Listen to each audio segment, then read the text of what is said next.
सरगम studio Bodhgaya.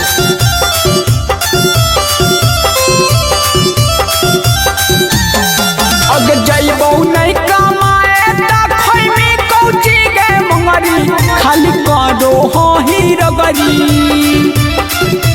एगे। अगर जइबो नहीं कमाए त खइमी कौची गे मंगरी खाली करो हो ही रगरी। मुर्गा फार्म खोल दा राजा जी खइबै मुर्गा के टंगरी। मुर्गा फार्म खोल दा राजा जी खइबै मुर्गा के टंगरी। खइबै मुर्गा के टंगरी।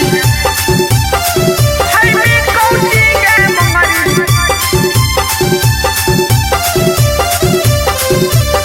मुर्गा फार्म खोल दा राजा जी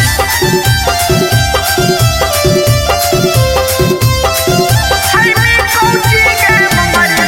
अगर नाही हम कमाई बहुत कैसे चलतौ पेट गे। बाप दादा राखा कैना एको काठा खेत गे। जइबो ना बाजार किने सोरा हो सिंगार जी। नहीं हम खरीदे कहबो गलावा के हार जी। अगर रोज रोज खोजा ही हरियारा सब्जी और खीरा ककरी। मुर्गा फार्म खोल दा राजा जी खइबै मुर्गा के टंगरी। मुर्गा फार्म खोल दा राजा जी खइबै मुर्गा के टंगरी। खइबै मुर्गा के टंगरी। खइमी कौची गे मंगरी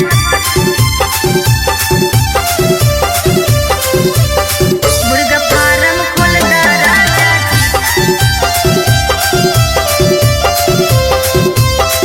खइमी कौची गे मंगरी। अगे कैसे करैमी बाला बच्चा के पढ़ाई गे। झूठा तौना पैसा करमी हमरा से लड़ाई गे। जाना तू दूर पिया माना हमार बाता जी।